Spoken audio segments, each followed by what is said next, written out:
সকলকে সহায়তা করবে।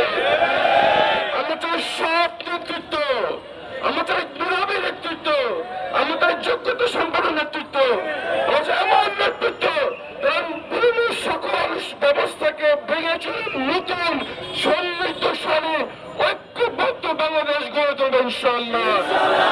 সেই বাংলাদেশের পদযাত্রা শুরু হয়েছে, প্রত্যেকটি বিশ্ববিদ্যালয় পরিবর্তন এসছে। ইনশাআল্লাহ আমরা মাঠে যা সারা পাচ্ছি, আর মাত্র 2টি মাস পর এই পরিবর্তন সারা বাংলাদেশে সুনামের মতো দেখা যাবে ইনশাআল্লাহ।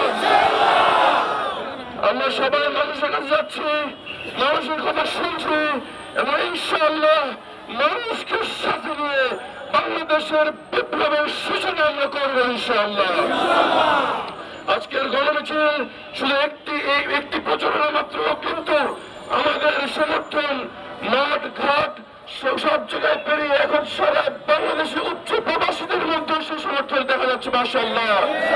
প্রবাসী ভাইরা বলছেন আর বিদেশে থেকে তারা বসে থাকবেন না, সেখান থেকে রায় দিয়ে দাঁড়িপাল্লার বিরোধী নিশ্চিত করবেন ইনশাআল্লাহ। আগামী 2টি মাসের প্রতিটি মাস, প্রতিটি সপ্তাহ, প্রতিটি ঘন্টা, প্রতিটি মুহূর্তে মহামূল্যবান। ইনশাআল্লাহ আমরা কাঁধে কাঁধ মিলিয়ে, হাতে হাত মিলিয়ে, সকল ভেদাভেদ ভুলে একসাথে গড়ব নতুন বাংলাদেশ। যার কাছে দাঁড়িয়ে ফেললো পতাকা নিয়ে দেবেন না।